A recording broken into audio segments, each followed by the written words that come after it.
सौनक जी ने 6 प्रश्न किए और 6 प्रश्नों के उत्तर श्री श्रुति जी ने दिए। यहीं से भागवत कथा प्रारंभ हुई। लेकिन भागवत कथा की रचना किसने की? वेदव्यास जी ने। लेकिन इसका प्रचार किसने किया?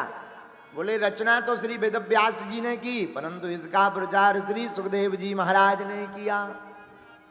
भगवान नारायण के मुख से ब्रह्मा जी ने भागवत कथा सुनी,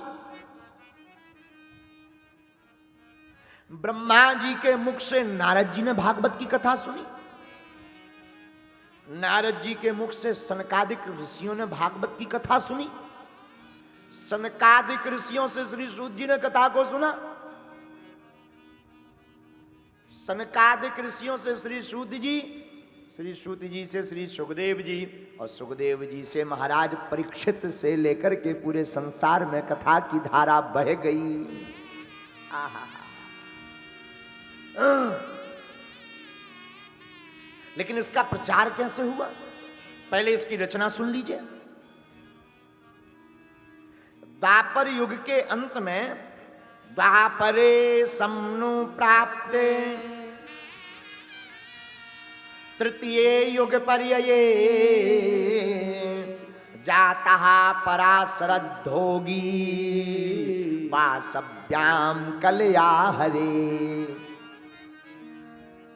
द्वापर के अंत में द्वैपायन श्री कृष्ण श्री वेदव्यास जी का जन्म हुआ। किस लिए हुआ? ये भगवान का ही एक अवतार है वेदव्यास जी। इन्होंने ग्रंथों की रचना करके हम सबको एक निधि दी, ग्रंथ। देखो साहब, बुरा मत मानना, जितने सनातनी कान खोल कर के बैठे, जो बैठे हैं कान खोलकर सुन लो। और धर्मों के लोगों के लिए एक ही पुस्तक है पढ़ने के लिए, समझ जाओ हम किसी के लिए कह रहे हैं। और धर्मावलंबियों को एक ही पुस्तक है पढ़ने के लिए, पर तुम लोग इतने धनवान हो कि 18 पुराण, 6 शास्त्र, 4 वेद, 108 उपनिषद और 5वां वेद महाभारत पढ़ने के लिए है। तुम्हारे पास एक ही संपत्ति है।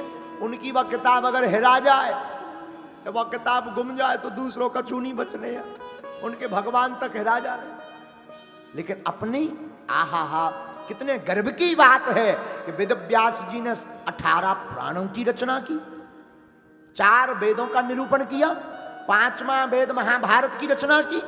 आहा। तो द्वापर के अंत में श्री वेदव्यास जी महाराज ने 17 पुराणों की रचना पहले कर दी, 4 वेदों का निरूपण कर दिया, 5वां वेद महाभारत बना दिया। परंतु फिर भी मन को शांति नहीं मिली। तो उसी समय ब्रह्मा जी के पुत्र नारद जी आए। नारायण नारायण नारायण श्रीमन नारायण नारायण नारायण भजमन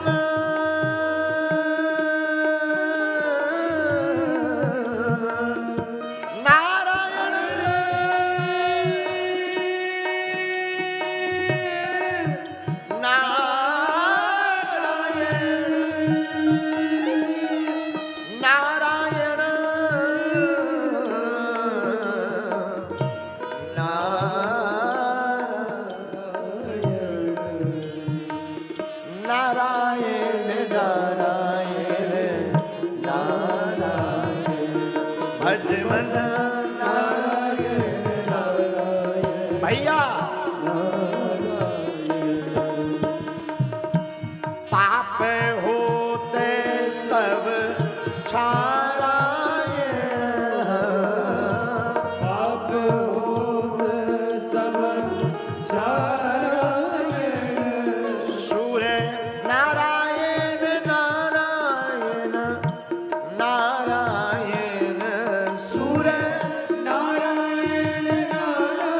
चंद्र नारायण नारायण नारायण भजमन नारायण नारायण नारायण भजमन नारायण नारायण नारायण लक्ष्मी नारायण नारायण नारायण लक्ष्मी नारायण नारायण नारायण सत्यनारायण नारायण नारायण सत्यनारायण नारायण नारायण ओ नारायण नारायण नारायण श्रीमन नारायण नारायण नारायण।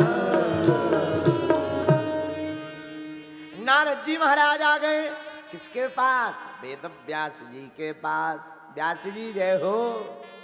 भगवान कैसे हैं आप? बड़े आनंद। नारद जी ने मुख मलिन देखा, आपका चेहरा बड़ा लटका लटका नजर आता है, क्या कारण है? नारद जी व्यास जी बोले सरकार हमारा मन खिन्न है। किस बात पे? अरे आपकी लेखनी ने तो बड़ा कमाल किया, जो आपकी पुस्तकों को पढ़ लेता, ग्रंथों को पढ़ लेता, उसकी समाधि लग जाती, और आपका ही मन खिन्न हो, विचित्र बात है। भगवान देव ऋषि जी हमारा मन इसलिए खिन्न है कि बार बार इस मन में आ रहा कि अभी कुछ रह गया, पर समझ नहीं आता क्या रह गया। ओ हो। नारद जी बोले भैया अभी तक ठाकुर जी के विराट रूप का बड़ा दर्शन करवाया तुमने ग्रंथों में, महाभारत में। ठाकुर जी की बाल लीला रह गई, उसका वर्णन करो, लिखो, भागवत लिखो। लेकिन महाराज हमें तो कुछ पता ही नहीं है, कहां से लिख दें? नारद जी बोले हम तो हैं।